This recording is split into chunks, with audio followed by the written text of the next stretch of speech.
Olá, primeiro ano AFD, disciplina Fundamentos Psicológicos da Educação.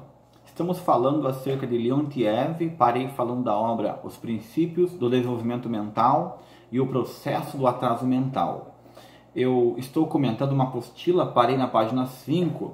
No vídeo anterior eu falei um pouquinho acerca do contexto histórico em que o autor viveu, de uma Rússia que era czarista e passou por um processo revolucionário e que, pretendendo ser diferente do que havia na sociedade, na Europa capitalista, nos Estados Unidos, pretendeu também romper em relação às principais ciências, né? Fazer uma sociologia soviética, fazer uma psicologia soviética, enfim, construir uma nova sociedade moldada, influenciada pelo marxismo-leninismo, sem adquirir os valores da sociedade burguesa. É assim, quando você faz uma nova sociedade, quando você tem a intenção de construir algo novo, não tem como você utilizar o mesmo material de construção. Não adianta fazer a Revolução Socialista Russa e usar como referência as ciências nos moldes que mantêm a dominação de uma classe sobre a outra. Bom, comentei que ele criticou os testes de QI, da tabela de Binet, porque acredita que o fato de você definir que alguém é doente, que alguém tem um transtorno X, transtorno Y, é mais um limitador do que uma possibilidade de superar essas dificuldades, essas deficiências, né? Com o perdão pela falha do termo aqui. Tá, vamos continuar então. O desenvolvimento ontogenético dos animais pode representar-se a acumulação da experiência individual e uma subsequente adaptação reflexa inata a condições e sistemas complexos e dinâmicos. Aqui, ele está dizendo que no animal, sim, se o animal nasce com uma dificuldade, com uma deficiência, nasce faltando uma pata, enfim, qualquer problema que o animal tenha, dificilmente ele será capaz de se adaptar, porque o animal ele é como que circunscrito, ele é definido pelos seus instintos. Tudo que o animal tem para ser está em sua base genética, né? Ele vai lá aprender, um tigre, por exemplo, vai aprender a caçar, vai aprender a tal coisa, mas é tudo instintivo. O homem não é assim. O homem pode nascer com desigualdades ali de má formação, enfim, com todas as patologias possíveis, físico-orgânicas ali, mentais, que ele ainda assim será capaz de superar sua condição, porque ele se faz no meio e pelo meio. No decurso da história, os homens governados por leis sociais desenvolveram características mentais superiores. Milhares de anos de história social produziram mais a esse respeito do que milhões de anos de evolução biológica. O que ele quer dizer?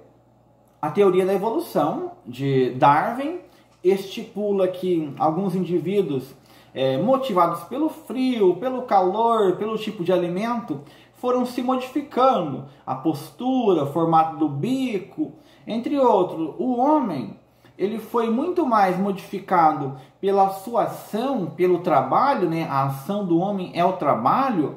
Ele foi muito mais modificado pelo trabalho do que por algumas mudanças biológicas. O fato de nós utilizarmos a mão, tem um livro do Engels, A Transformação do Macaco em Homem, modificou muito mais a nossa estrutura física do que qualquer evolução biológica que tenha ocorrido na face da Terra.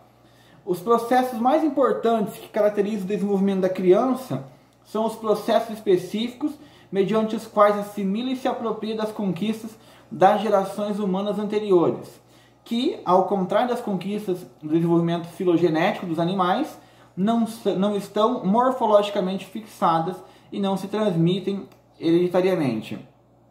Voltando lá ao exemplo do tigre e do leão. O tigre e o leão, ele tem lá na sua característica genética habilidade para caçar. Se você pegar um tigre de qualquer região, ele vai aprender a mesma coisa porque tem a mesma programação específica.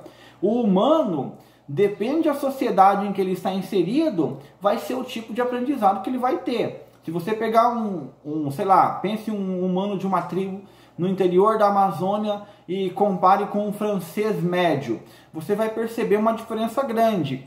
porque nós não somos limitados, mais uma vez falando isso, aqui o autor também se repete, nós não somos limitados por nossa herança biológica, mas o que mais nos diferencia não é a nossa forma física, é o aprendizado que nós temos em relação aos nossos antepassados. O que mais diferencia o indígena, um aborígene australiano de um europeu, não é a forma física dele, é o hábito que ele tem, o modo de vida que cada um tem. Se um corre mais, vai ter as pernas mais fortes, se um consegue lembrar mais, por exemplo, lá o indígena consegue ter uma memória visual muito melhor, memória imediata, consegue andar pela floresta ali decorando árvores. Em compensação, ele terá mais dificuldade para lembrar outras coisas que o europeu lembra com facilidade. Então não existe ali uma hierarquia de superioridade. A diferença é a vida, a prática cultural de cada um. E ali na página 6, no tópico Desenvolvimento Mental da Criança, ele diz assim: os testes de inteligência, que se limitam a estabelecer a que provas respondeu bem uma criança e quais, em contrapartida, respondeu mal, sem ilustrar de forma alguma as características dos próprios processos mentais, devem considerar-se totalmente inadequado para avaliar a potencialidade intelectual de uma criança, em especial quando subsiste o problema de um leve atraso. Ou seja, traduzindo o que ele acabou de dizer e retomando conceitos que eu já falei na aula anterior, medir uma criança, defini-la por um teste é um absurdo sem tamanho, porque o teste ele só é capaz de avaliar as nossas condições atuais quando estão desenvolvidas. Eu posso ter alguns processos mentais que se atrasam ou se adiantam em alguns casos, alguns processos que estão em construção e não estão prontos para ser utilizados ainda, que não podem de maneira alguma serem avaliados. Esses processos, que eu vou utilizar a palavra interno para ficar uma definição melhor, mas não é uma definição perfeita, esses processos internos aí, a distância entre uma estrutura, vamos usar o termo de Piaget também para facilitar, a distância entre uma estrutura em construção e uma estrutura pronta para ser utilizada, aquela que consegue lidar com o problema, quem que mede essa distância? Quem que sabe se o indivíduo está na metade dessa distância, se ele consegue fazer algumas coisas e não consegue fazer outras? Como saber a que nível encontra essa parte interna que vai mobilizar as suas ações? Através de um teste do desempenho que ele mostrou, o desempenho vai avaliar ele naquela condição, vai avaliar o que está pronto e não vai ser capaz de avaliar o que está em processo, o que virá a ser formado. É prematuro, não existe nada capaz de avaliar essas possibilidades e defini-las de modo categórico e preciso. É isso que o Leontiev nos explica e por isso a crítica dele em relação aos testes. Se eu perguntasse para você por que o Leontiev critica os testes de QI, você poderia me responder tranquilamente. É essa a ideia do vídeo. Se eu perguntar para você o que a psicologia cultural de Leontiev defende como que o indivíduo é formado, também acho que você consegue responder. Se você responder essas duas perguntas, você entendeu os dois vídeos anteriores. Se você não conseguiu responder, você pode perguntar que eu vou explicar novamente. Bom, o vídeo está curto, dá para colocar mais uma obra pequena nela, que é Atividade e Consciência, livro de 1972. Na sociedade, ali na página 8, na sociedade, o homem, eu estou fazendo assim, eu leio o que o autor falou, comento com vocês as partes mais importantes, tá? Você com a apostila em mãos poderá ler as resenhas, que ela está bem mais ampla do que eu estou comentando aqui. Na sociedade, o homem encontra não somente suas condições externas, às quais ele deve se adaptar, sua atividade, mas também aquelas mesmas condições sociais carregam em si mesmos os motivos e objetivos de sua atividade, as maneiras e os meios de sua realização. Em uma palavra, a sociedade produz a atividade humana, ou seja, os nossos fins, nossos objetivos, tudo o que fazemos depende da sociedade. Nossos sonhos são sonhos sociais, né? Muito do que nós pensamos ser nossos são sonhos sociais. É a atividade externa que destrava o circuito de processos mentais internos. Para eu conseguir ter acesso às minhas habilidades. O ser humano não é uma tábula rasa, ele tem várias possibilidades. Os neurônios aos poucos vão perdendo conforme eles vão crescendo, vão perdendo a potência. Nossas habilidades, algumas ficam travadas para o resto da vida, outras não. O indivíduo que consegue ler tem uma habilidade diferente daquele que não consegue ler. Ou seja, é como se fosse uma fase de um videogame, para traduzir para você de uma maneira clara. Se você não usou, não vai destravar. É na prática, é no dia a dia que vai desenvolvendo essas habilidades. A capacidade de falar é um caso típico. O órgão fonador vai desenvolver se você praticar. É o mundo externo que vai te dar habilidade. As habilidades sensório-motoras que nós vimos de modo extenso em Piaget, né? Os jogos de exercícios ali, os jogos de regras, tudo isso só vai acontecer, só vai destravar se na prática nós utilizarmos. Bom, o homem, na página 9, é capaz de complexos processos adaptativos em relação a objetos do ambiente, sem estar consciente de suas imagens. Ele negocia obstáculos e até manipula as coisas sem realmente vê-las. Ou seja, nós somos inseridos nessa sociedade, fazemos coisas sem perceber, não temos um processo consciente. Aqui ele pega, inclusive ele comenta nesse livro acerca do Freud, que o consciente é aquela parte minúscula.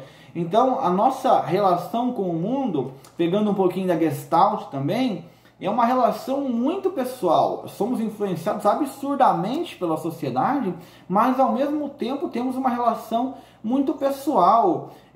Vemos o mundo muito acerca de nossa ótica, de nosso estreito mundo. O consciente acaba nos envolvendo em relações que nós não damos conta, realizamos muitas coisas, raramente teremos acesso a isso.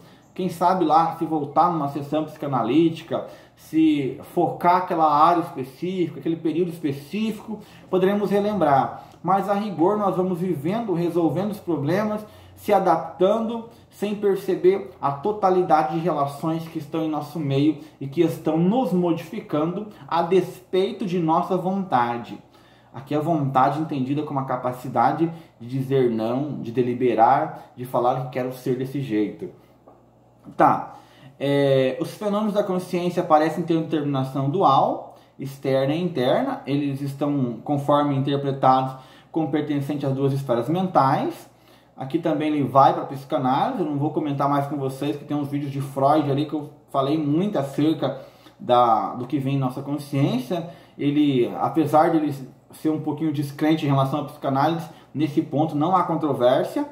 Significados em geral não existem, exceto na medida em que eles realizam certos significados pessoais. Assim como as ações e operações do sujeito não existem, exceto na medida em que ele realiza alguma atividade do sujeito evocado por um motivo, uma necessidade. O outro lado da questão reside no fato de que o significado pessoal é sempre significado de algo, significado puro, sem objetivo. É tão sem sentido quanto uma existência sem objeto. Então ele está dizendo aqui, nós somos movidos por causas, tudo o que fazemos é em função de alguma coisa. Alguém sem sentido, não preciso nem falar para você o que acontece com alguém sem sentido, a não ser que for um cético muito radical, mas a rigor não consegue viver com isso. Em contraste à sociedade, o indivíduo não tem uma linguagem especial sua, com significados que ele desenvolveu por si mesmo. Sua compreensão da realidade pode ocorrer somente por meio de significados não originais que ele assimila de fora. O conhecimento, conceito e visões que ele recebe através das relações nas várias formas de comunicação individual e de massa. É isso que o torna possível introduzir em sua consciência noções ou ideias distorcidas ou fantásticas, incluindo aquelas que não têm base na experiência viva prática, real, mas ao mesmo tempo, tendo alguns estereótipos, eles adquirem a capacidade de qualquer estereótipo de resistir. O que ele está dizendo? Eu não preciso contar para você que na nossa vida nós somos influenciados pela sensação. Através da sensação nós percebemos o mundo. Isso é o que o empirismo explica. Então vocês estão tendo a sensação de me ouvir, se estiver assistindo no YouTube, de ver eu falando. os sentidos estão presenciando isso. E eu não preciso dizer para você também que as nossas sensações são limitadas pela presencialidade. Estou aqui na cidade de Araucária e minhas sensações são limitadas por Araucária. Mas nesse meu convívio, nesse mundo globalizado, eu vejo coisas da Rússia, da Alemanha, eu leio sobre coisas de outro país, de outro continente. Então, só que essas definições que chegam não são definições que eu dei. Eu não consigo definir tudo. A maior parte das informações que chegam até o meu conhecimento, e eu tento repassar para vocês algumas delas, são dadas por outras pessoas, por outras gerações. E eu compro essas ideias, compro esses conceitos. Eu não vivo no mundo, eu não conheço o mundo. Quer saber? Eu achei legal isso aqui. Vou dar o nome de HTX para essa garrafa. Não, já vem um nome dado, já me colocaram que é garrafa, já me falaram que é assim. Então o que o Leontiev está dizendo?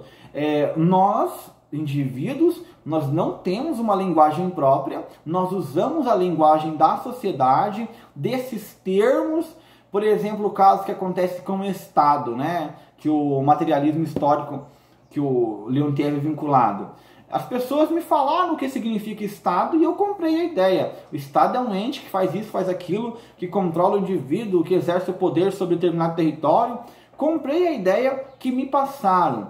Por isso que eu sou suscetível de ser influenciado por qualquer definição, por mais pejorativa que seja. Por isso que eu posso, em algum momento, ser iludido se eu não refletir acerca do que estão me passando. É fácil você construir, é fácil você manipular. Daí explica a ação do Vygotsky, que o indivíduo precisa tomar consciência de seus atos, daquilo que ele recebe, ele precisa fazer, precisa vivenciar. E a escola, na perspectiva do Leontiev, tem que ser uma instituição que esteja par e passo com a sociedade, que raciocine, no qual uma possa melhorar a outra progressivamente, no qual o aluno seja formado para melhorar a sociedade e a sociedade para respeitar aquilo que foi construído. É essa a ideia. Ou então seremos movidos como ovelhas ali à medida que um discurso é feito.